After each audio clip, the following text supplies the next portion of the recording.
बिस्मिल्लाहिर्रहमानिर्रहीम। अस्सलाम वालेकुम माय यूट्यूब फैमिली। तो कैसे हैं आप सब लोग? उम्मीद करती हूँ कि आप सब लोग खैरियत से होंगे। जी तो वही लाइट गई हुई है और लेकिन हम जो है अपनी कुकिंग स्टार्ट करते हैं। लाइट मैनेज हो गई है वैसे, तो फ्लेम मैंने ऑन कर दी है और ये जो है हम ऑयल ऐड करेंगे इसमें।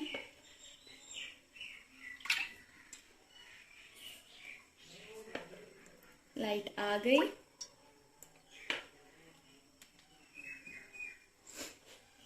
फ्लेम हमने फुल कर दिया और उसके बाद हमने 2 बारीक अनियन है उन्हें चॉप किया। आज की हमारी रेसिपी जो है वो है आलू गोभी और गोश्त। ठीक है, वैसे मैंने बनाना आलू गोभी था, लेकिन फिर मुझे रसूल पाक सल्लल्लाहु अलैहि वसल्लम की जो है ना वो हदीस याद आ गई कि अपनी सब्जी को जो है ना वो गोश्त के साथ जीनत दें। तो मैंने कहा चले जी, जब उनका फरमान है, उनकी हदीस है, तो पूरा करना तो हम पे फ़र्ज़ है। तो मैंने कहा ठीक है हम ये बना लेते हैं। तो फिर हमने गोश्त के मिक्स कर लिया।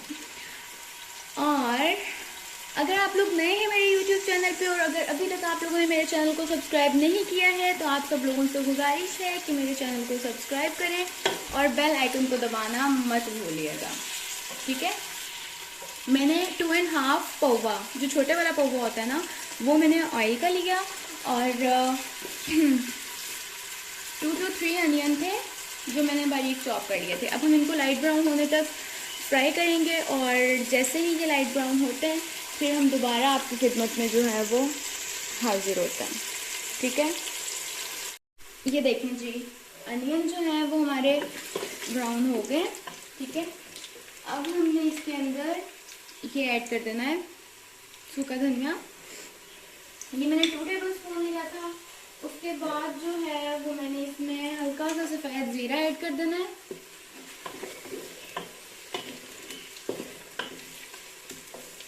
उसके बाद हमने इसमें अजवाइन ऐड करनी है। ठीक है, 1/2 टेबल स्पून जो है वो मैं अजवाइन ऐड करूँगी। अब हमने इसमें ये वाला मसाला डाल देना है जो मैंने सब्ज़ मिर्च, लहसुन और अदरक चॉप करके रखा था। ठीक है, और फ्लेम जो है वो अब हम कर देंगे ऑन, मतलब हाई कर देंगे। पहले मैंने इसको स्लो कर दिया था। इस तरह से इसको साफ कर लेंगे। अब हम सारे जो हैं वो स्पाइसेस ऐड करेंगे। इसको थोड़ा सा इस तरह से फ्राई करने के बाद ताकि जो लहसुन और अदरक की खुशबू है ना वो अच्छे से आ जाए।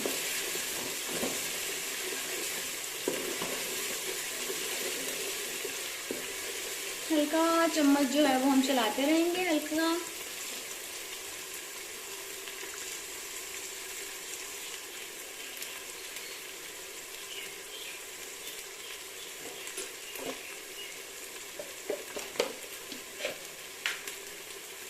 अब हमने इसमें 1.5 टेबल स्पून जो है वो लाल मिर्च का ऐड करना है और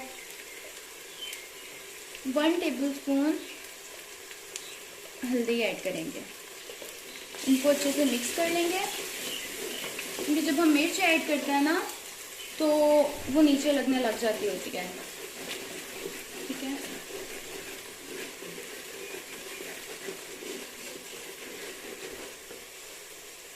इसी तरह हमने इसमें जो है वो नमक ऐड कर लेना है 1.5 टेबल स्पून। जितनी हम मिर्च ऐड करते हैं ना हमने उतना ही इसमें नमक ऐड करना होता है।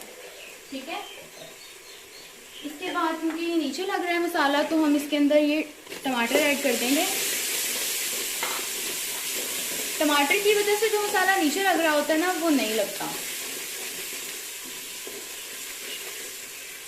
टमाटर छील लिया करें सालन में डालने से पहले, क्योंकि जिसका छिलका होता है ना वो नोट भी किया होगा आप लोगों ने कि जितना मर्जी पका लें हम, ठीक है, वो होता ही नहीं है, मिक्स ही नहीं होता सब्जी में ना। तो बस हमने मसाले को तब तक फ्राई करना है जब तक इसमें से ऑयल बिल्कुल अलग नहीं हो जाता। ऑयल तो अभी भी अलग हो गया है, लेकिन अभी अच्छे से मसाला जो है ना वो मिक्स नहीं हुआ। ठीक है, लेकिन आपसे बिल्कुल लाना है।